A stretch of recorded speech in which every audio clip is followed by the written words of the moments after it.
কেন চিটাগাঙে আসলে কবুতর পালতে দিতেছে না, এই ব্যাপারটা নিয়ে আসলে আমারও কিউরিসিটি হয়েছে। কারণটা কি বলছে? আমরা বাণিজ্যিক খামার গড়ে তুলছি এবং যে খামার পরিবেশ দূষণ করছে, আমরা স্থায়ীভাবে স্থায়ীভাবে অবৈধ বাণিজ্যিক খামার গড়ে তুলছি।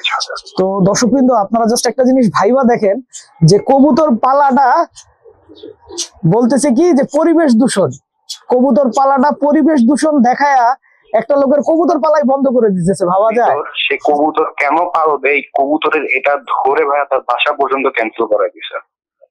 কবুতর কেন পালবে এই কারণে তার বাসা ক্যান্সেল করে দিছে, তার কোয়ার্টারটা থেকে তাকে বের করে দিছে, এই তো?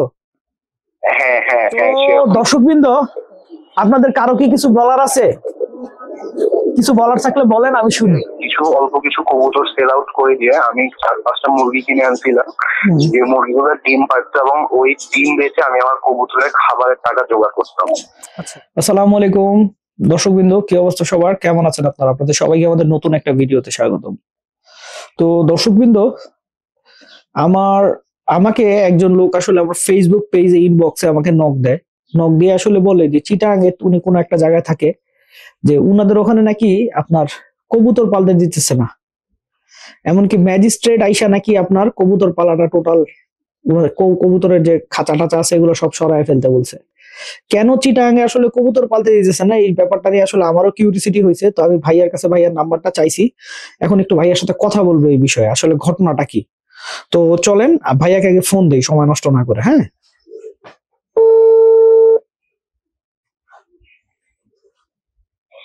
আসসালামু আলাইকুম। ওয়ালাইকুম আসসালাম। তো ভাইয়া, আপনি আসলে আমাকে ফেসবুকে নক দিছিলেন, ঠিক আছে, যে আপনি বলতেছিলেন যে চিটাগাঙে নাকি আপনাদেরকে কবুতর পালতে দিতেছে না, ম্যাজিস্ট্রেট নাকি আইসা কবুতর পালতে নিষেধ করতেছে, খোপ টোপ নামায় ফেলতে বলছে। তো আপনি আমাকে নক দিছিলেন, আসলে ব্যাপারটা কি? আসলে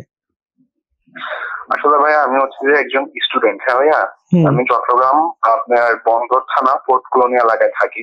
আচ্ছা, তো আপনার নামটা কাইন্ডলি একটু বলবেন? জি, আপনার নামটা কাইন্ডলি একটু বলবেন? আমার নাম হচ্ছে মোহাম্মদ জামশেদুর রহমান মাহির। আচ্ছা আচ্ছা, বলেন ভাই। হ্যাঁ, তো আমরা হচ্ছে যে আমাদের এলাকা আজকে অনেক বছর ধরে মানুষ তার বিল্ডিং এর ছাদে, অনেক বছর বলতে কি আমাদের আগে নর্মাল ঘর ছিল, চট্টগ্রাম বন্দর কর্তৃপক্ষ মাননীয় চেয়ারম্যান উনি এগুলিকে বিল্ডিং আকারে রূপ দিয়েছে। তো আমাদের এলাকা সহ পার্শ্ববর্তী যত বন্দরের এলাকা আছে, যত বিল্ডিং আছে, প্রত্যেকটি বিল্ডিং এর ছাদে মানুষ কবুতর পালন করতেছে। এমনকি এমন অবস্থাও আছে যে ছাদে কবুতরের ঘর তোলার আর জায়গা নাই দেখে বারিন্দাতে পালতেছে। আচ্ছা আচ্ছা। তো আমিও আপনার আজ থেকে 1.5 বছর আগে এরকম কবুতর পালা শুরু করছি শখ থেকে। তো আমাদের যে বিল্ডিং এর কমিটি আছে, মুরব্বী মানুষরা আছে, যারা আছে সবাই আমাকে অনেক উৎসাহ দিছে, পারমিশন দিছে, সবাই অনেক উৎসাহ দেয় আমাকে। তো আমরা হচ্ছে যে 5 তলায় থাকি।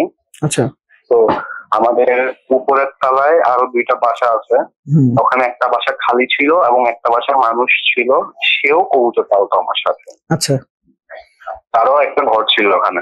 তো ওই আরেকটা যে বাসা খালি ছিল গত কয়েক মাস আগে, আপনি বললেন যে উনিও কবুতর পালতো, তো উনি এখন আর কবুতর পালে না?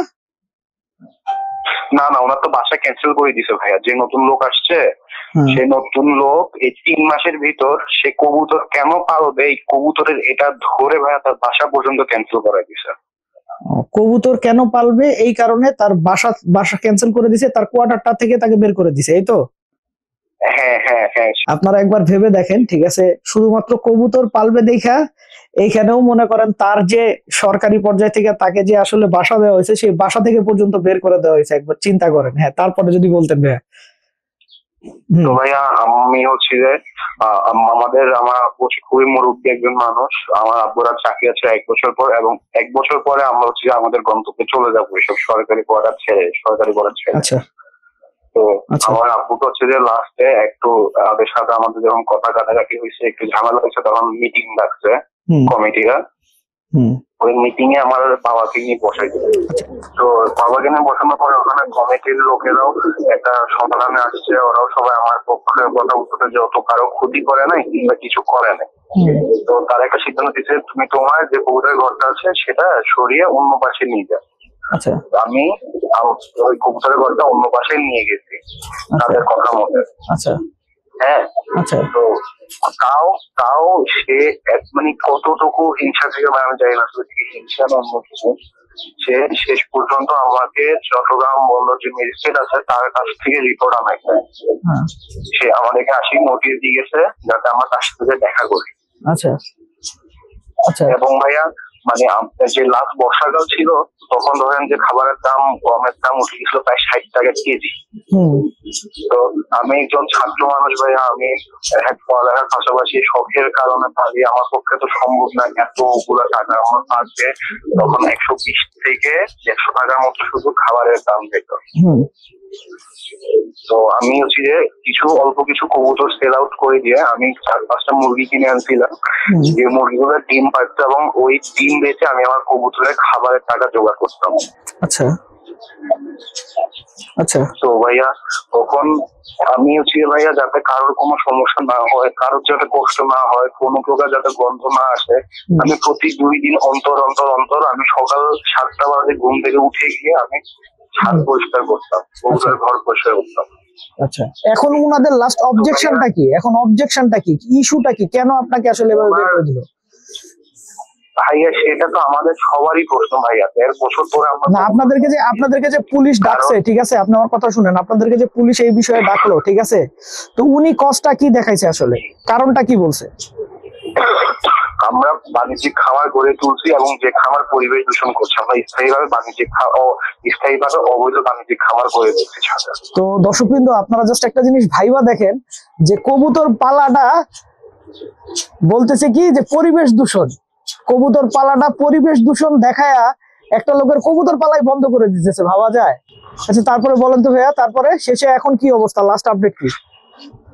এখন ভাইয়া আজকে তো 12 তারিখ, 14 তারিখে আমার বাবাকে ম্যাজিস্ট্রেট দেখাইছে, বুঝছেন ভাইয়া?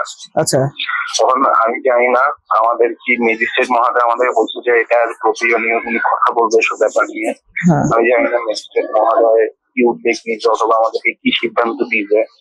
তখন ভাইয়া আমরা তো ভাইয়া কোনো অবৈধ কাজ করতেছি না কিংবা মানুষের কষ্ট হয় এমন কিছু করছি না। আচ্ছা, প্রতি 2 দিন অন্তর অন্তর ছাদ পরিষ্কার করছি, সবই ঠিকঠাক চলছে ভাইয়া। আচ্ছা, এখন লাস্ট আপডেট হচ্ছে আপনাকে কবুতর পালা ছেড়ে দিতে হবে, এই তো?